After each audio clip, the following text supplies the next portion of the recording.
আসসালামু আলাইকুম প্রিয় ভিউয়ার্স, চ্যানেল ইউকেএলসি এর পক্ষ থেকে আপনাদেরকে শুভেচ্ছা এবং স্বাগতম। আজকে আমাদের কোরিয়ান ভাষার ইপিএস টপিক বইয়ের 12তম অধ্যায়ের 3য় ক্লাস। এই ক্লাসে আমরা শিখব কথোপকথন। কথোপকথন 1 এবং কথোপকথন 2, এই দুইটি কথোপকথন বা ডায়লগ শিখব।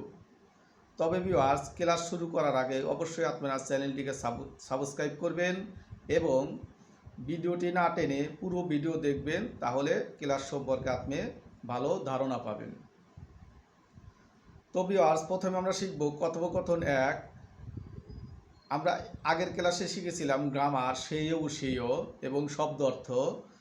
প্রথম ক্লাসে শিখেছিলাম শব্দ অর্থ, দ্বিতীয় ক্লাসে শিখেছিলাম গ্রামার, এখন তৃতীয় ক্লাসে শিখব আমরা ডায়লগ, অর্থাৎ শব্দ অর্থ এবং গ্রামার দিয়ে এই ডায়লগ। সুতরাং এই ক্লাস করার আগে অবশ্যই আপনারা এই অধ্যায়ের শব্দ অর্থ এবং গ্রামার ক্লাস ভালোভাবে বুঝে আসতে হবে, তাহলে সে এই ডায়লগ বুঝতে পারবেন।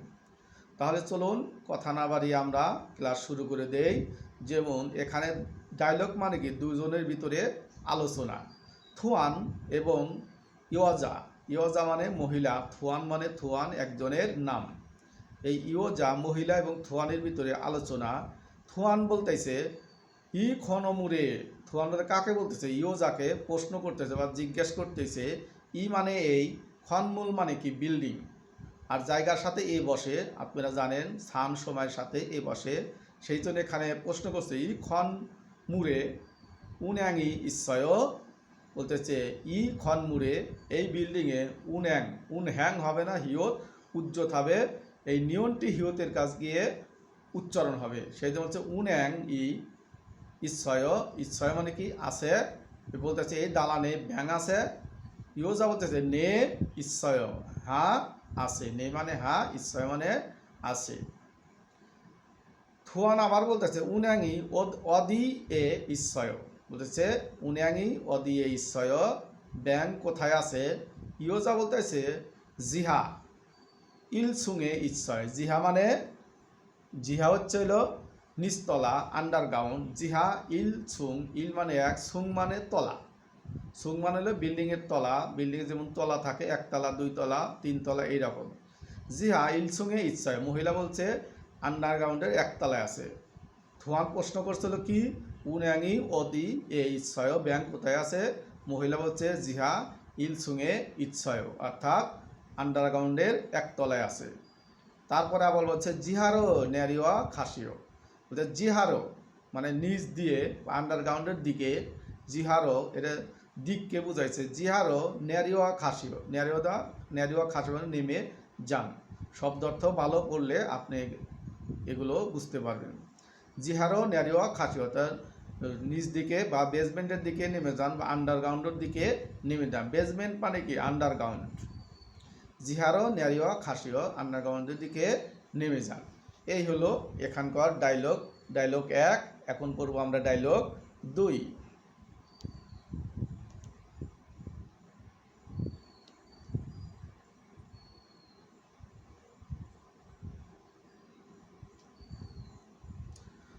কথোপকথন 2, শুরু এবং নামজা।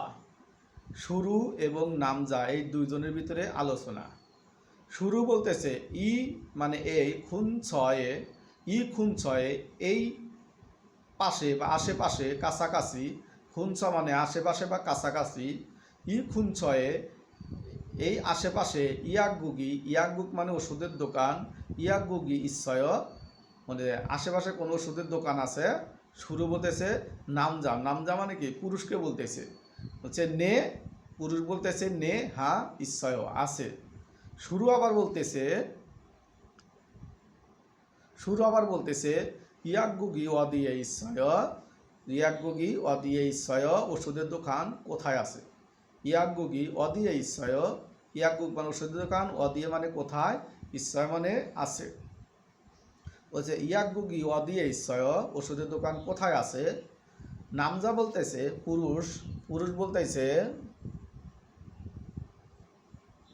পুরুষ বলতেছে জ মানে ওই, সাগরী এস, এস মানে থেকে, জ সাগরী, সাগরী মানে কি চার রাস্তার মোড়, সা মানে চার, গড়ি মানে রাস্তা, সেই জন্য চার রাস্তা, চার রাস্তার মোড়কে বোঝানো হয়েছে বলছে হাত দিয়ে দেখা যায় জ সাগরী এসব ওই চার রাস্তার মোড় থেকে অরুণচুক, অরুণচুক মানে কি ডান দিক, অরুণচুক মানে ডান, অরুণচুক মানে ডান, উড়ো মানে দিকে, অরুণচুক উড়ো ডান দিকে খাসিও যান। বলতেছে ওই সাগরী চার রাস্তার মোড় থেকে ডান দিকে যান, খাসিও মানে যান।